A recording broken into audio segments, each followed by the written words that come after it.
Oh, hello mga kabeheros! Welcome back to my channel. At sa video ito, tayo ay lalabas na naman. Pero anong oras ngayon? It's 12:05 ng tanghali at it's currently 11 degrees Celsius. Ganun kalamig, tanghaling tapat, maaraw pero ganun kalamig. Kaya nagsuot na tayo ng 3 patong. May t-shirt ako, may long sleeve ako sa loob, tapos jacket din. Tapos magka-cap tayo mamaya.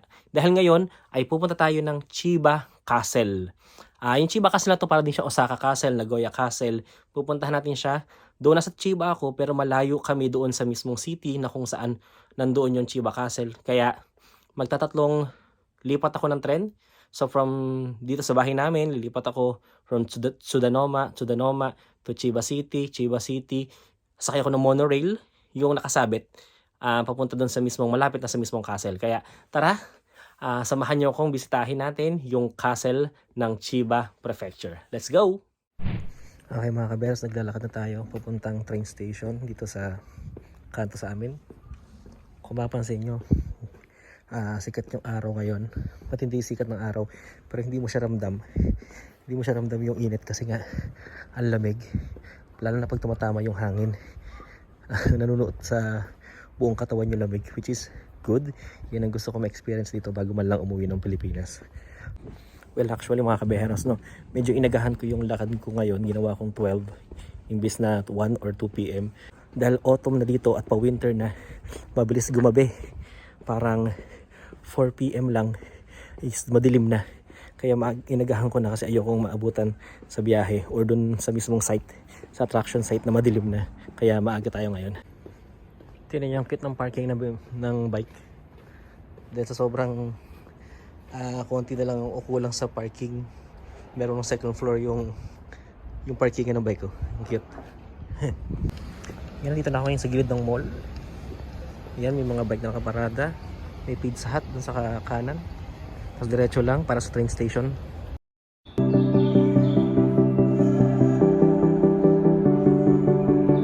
Yan mga kaberos, nakababa na tayo sa ating unang tren. Ngayon lilipat tayo ng line, sa Chiba line. So akit tayo dun.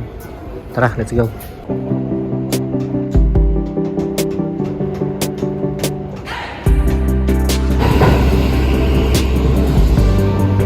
Yan mga kaberos, kababa lang natin sa ating second train.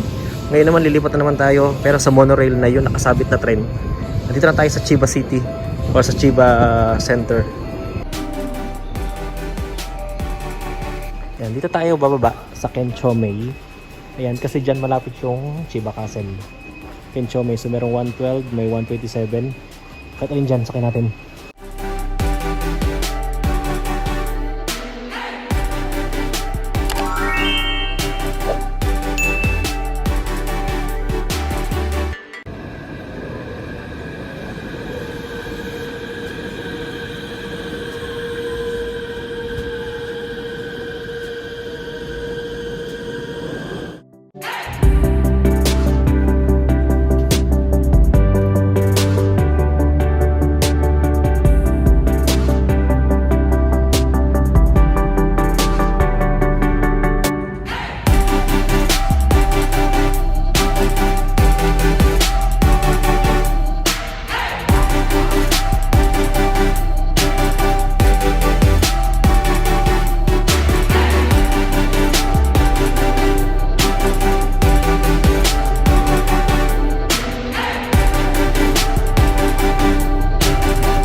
And mga kaiberos, nandito na tayo sa Kensho Mae.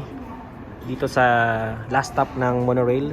Tapos maglalakad na lang tayo pupunta sa may Chiba Castle. Malapit na rin kasi dito yun. Tara, let's go! So nakalabas na tayo. 199 yen lang naman palang pamasahe. Mura lang. So ang gagawin natin ngayon, hanapin na natin yung exit. At pupunta na tayo ng Chiba Castle. Let's go! Yung ito, narinilaw na rin yung mga dahon dito. Cute! Last week, dito rin kami ng nanay ko. Pero hindi kami natuloy sa park or sa castle kasi nga gabi na. 4 pa lang yun, 4 PM pa lang yun. Grabe na yung dilim. Kaya nga, ngayon alauna na, binibilisan ko kasi nga. Tingnan nyo, palubog na naman yung araw. At baka mamaya hindi ko pa maabutan yung castle. Though free naman, free admission yung castle, kaya maganda. Sa paglalakad ko sa park, may nakita akong isang rebulto. Ayan, ilalagay ko na lang dyan kung sino siya. Dito yun sa center ng Chiba City. Malapit sa Prefecture Government Office. Huwag kakalimutan, dito sa Japan, kapag naka-red yung light, huwag mo nang tatawid. At wala tayo sa Pilipinas. Sumunod sa patakaran ng Japan. Biruin nyo yun, last 2008, 6 months akong tumira dito. Never ko itong napuntahan kasi nga, wala pa namang Google Map masyado noon, 2008. Hindi ako gano'n nakapag-research at saka ayokong natakot ako lumabas kapag hindi ko kasama nanay ko. Kaya never ko ito napuntahan. So kayo lang, ako lang mag-isa ang pupunta. Dalang nanay ko may trabaho. Ito na tayo, malapit na. Konting lakad na lang. Ito na ang Chiba Castle. Diyos ko, hagdan na naman napakatarik. Buti na lang napakalamig. Buti na lang malamig. Kaya hindi masyado nakakapagod. Okay, let's go, let's hike. Pero after naman ng hike natin na yan, ayun na yung regalo natin. Kasi andun na yung Chiba Castle. Wow mga kaberos, and we're finally here. Ito na yung Chiba Castle. Kung kayo nasa Chiba at wala kayong time pumunta ng Osaka, meron din naman ditong castle. Ayun ang ganda. Wow, Chiba Castle mga kaberos.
And now, tapos na tayo mag-picture sa may harap ng castle. Mabuti na lang walang tao.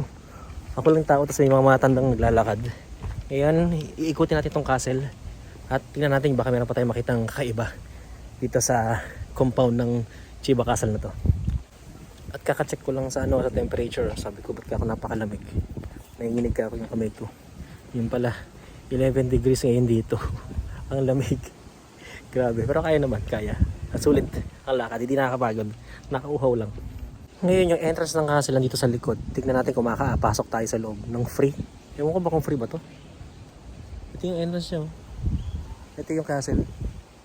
Pero hindi na ako pumasok. Ay, pumasok pala ako sa loob. Kaso hindi na ako pumasok sa pinaka-loob kasi parang may construction na nagaganap. May pag-aayos. At wala ko nakitang turista, puro mga ano lang. Mga nagtatrabaho dun sa loob. Pero it's okay. Dito lang sa loob. Oh. Dito lang sa labas. Okay na. Sweet na sweet na talaga siya. Oh, di ba? Chiba Castle. Pag kayo pupunta ng Chiba, sa tabi lang ng Tokyo, kung wala kayong perang pupunta ng Osaka or Nagoya, puntahan nyo to. Ganun din naman ang castle na to. Magkakamukha lang din naman sila. Ay, may napagtanungan tayo, dalawang Pilipino. Yung dalawa na yan, yung gumagawa na yan, tatrabaho rito. Free naman doon pumasok sa loob kaso under construction nga. Sayang, but it's okay. Dito pa naman kayo sa labas, okay na. Natuwa lang ako kasi habang naglalakad ako, naririnig ko sila nagkatagalog. Yan, yung dalawa na yan. Yan, yung dalawa na yan. Yan. Mga Pilipino. Ang galing. Okay, so now, kung tatanungin niyo ako kung worth a visit ba tong castle, yes. Though hindi ko siya napasok sa loob, okay lang din kasi nga, actually, bago pumunta dito, inaano ko na siya eh. Parang iniisip ko na baka may bayad, may admission fee, baka hindi ko kaya kasi mahal, or kung free man, edi okay, mas maganda. Though free talaga siya, kaso under construction siya. Wala kami kitang maganda kasi nga puro tao na gumagawa dun sa loob. Though pinapayagan naman pumasok sa loob, pero wala ka talaga makikita. And ito lang sa labas, pwede na to. Pwede ka mag-picture dito, ayan, kahit ano gawin nyo dito, and sulit na talaga kasi nga free naman talaga siya, wala siyang bayad, and napakalamig talaga ngayon, kaya isa to sa nakaka-good vibes dito sa lugar.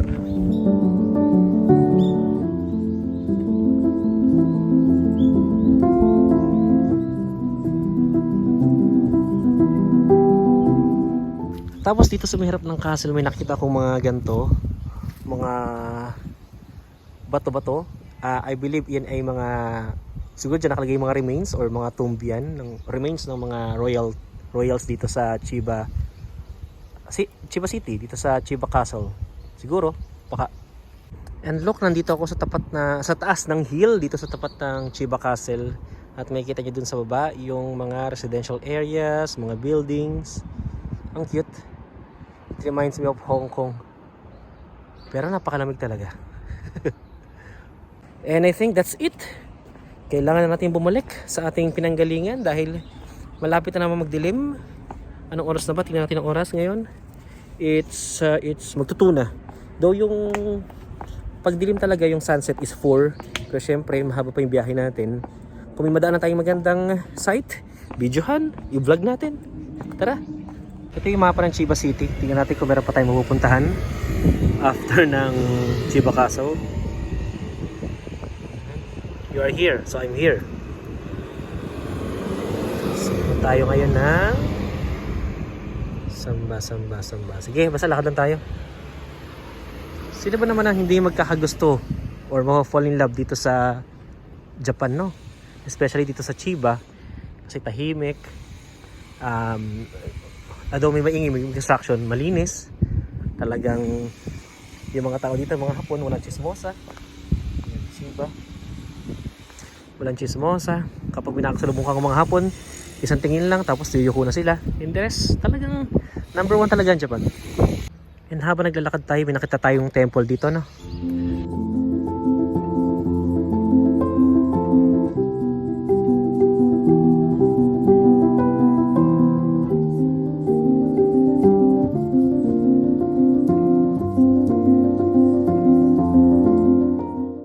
Mga kaberos, right now dito na tayo sa train station, sa monorail station, at kita rito, mula dito yung Chiba Castle. Bye bye Chiba Castle, hanggang sa muli.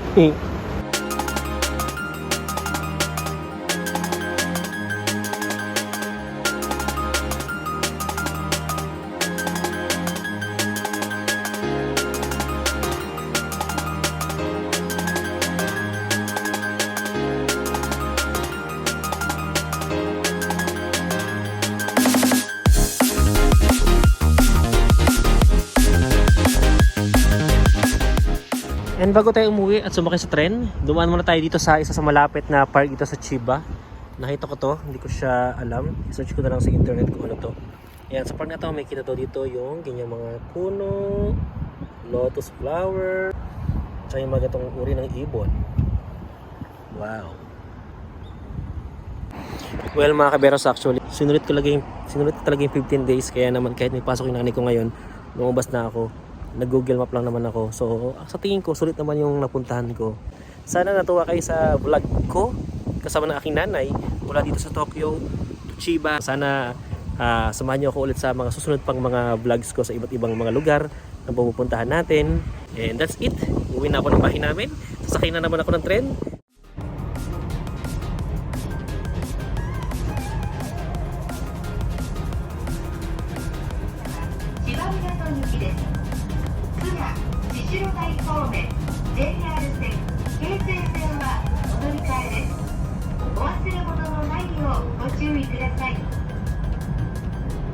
The next station is Chiba.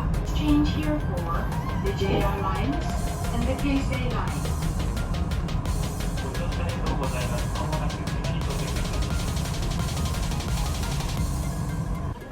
Di ba malamig ngayon? 11 degrees. Pero kakain tayong ice cream. Bibili tayong ice cream. Natakam ako eh. Itong 180 yung chocolate ang bibili natin. Okay? 180 yan lang. Let's go.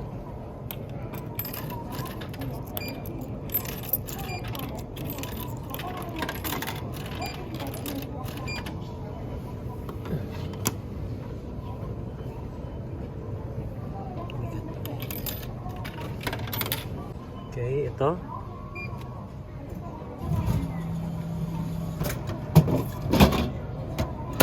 Okay, ito yung ice cream. 180 yen.